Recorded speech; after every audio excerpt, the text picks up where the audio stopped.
Welcome back to the channel, everybody. This week I got an excavator coming. I'm going to rent a 5-ton excavator, and as if you've seen the videos before, you know that we have a lot of rocks around here, and as a result we use those rocks to create structures and forms and guides around our area. One of the things that we use them for is to line the driveway, and that helps with the driveway lined with rocks. That helps me when it comes to snow blowing, so I can see. You don't want little markers down near the ground because invariably they'll end up in your snowblower, which is not a favorable thing to happen. There's not going to be a whole lot of chit chat in this video. It'll mostly be just eyes on, but I will explain from time to time what we're doing. This area behind me is one of the areas that we're going to continue the rock wall from up there, and it's going to come down here to this big rock down here.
Well, it's been quite a week here. I've had the excavator for a whole week.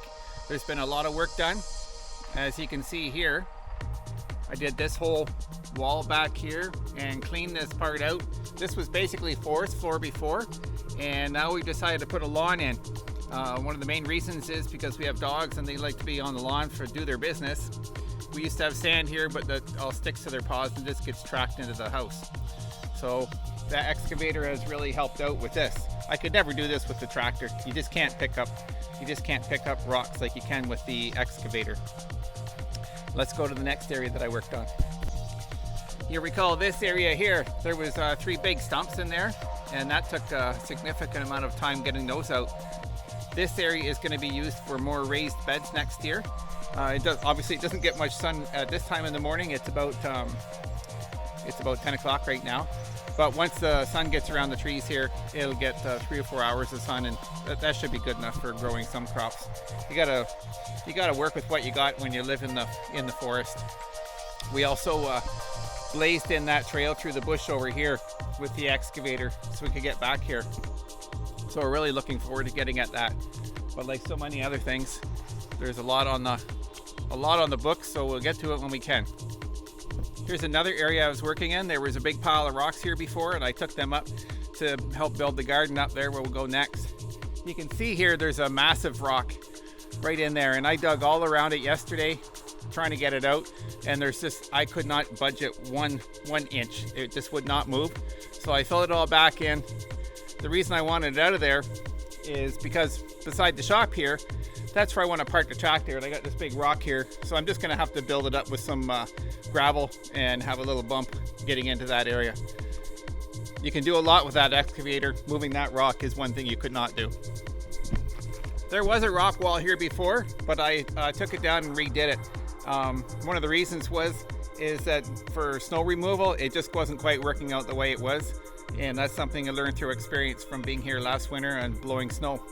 Just behind these rocks here, I've piled up a lot of dirt, and we plan on putting either a small garden or some planters in there for next year, just to make it look nice. This is another big feature we put in this year. All these rocks here for our new perennial garden. We don't have a lot of room for decorative sorts of things on this property just because of the so many trees, but we've designated this to be a perennial garden. Hopefully maybe we'll put some hollyhocks in it, some more lupins, and we'll see what happens. Not making any plans today for that. I also got this big pile of gravel here and used the excavator to help move some of it around, especially in this area. There were some big rocks in the driveway. I call them iceberg rocks because they only stick up about this big, then they ended up being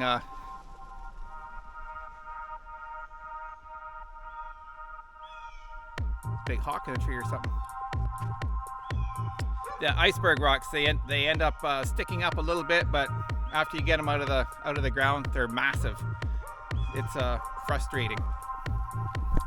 This is another area where we built another rock wall in here. There was a small one up there, but it wasn't in a very good spot. I've opened it up a little bit. We had a lot of downed trees back here before that needed to be cleaned up. And now we have this rock wall here. It'll also make it nicer for blowing the snow. Everything done around here is with keeping in mind moving snow, because you can get yourself in a real corner if you don't. And then finally, this is the last area that I did a bunch of work in.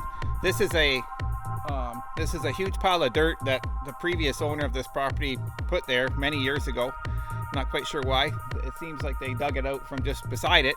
Anyway, we use it around the property sometimes to fill holes. I'm going to use it as a base in the perennial bed there that I just showed you. But just making it more accessible for the tractor was important. You can see I got a nice ramp going up to it now, so it shouldn't be a big problem.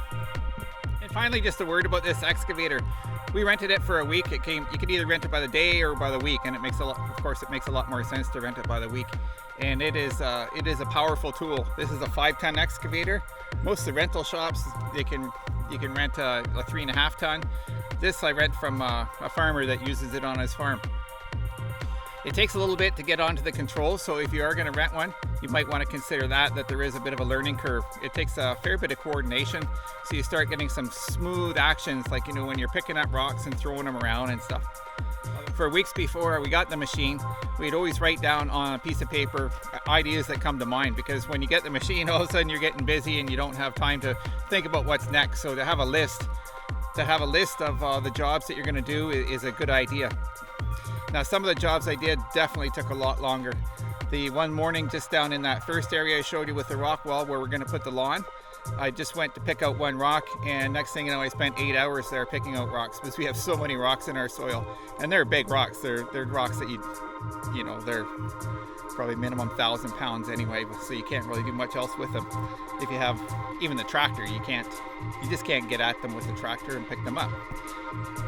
So I would highly recommend getting a machine like this if you have places to clear. They're even good for putting in bush trails, ripping out stumps.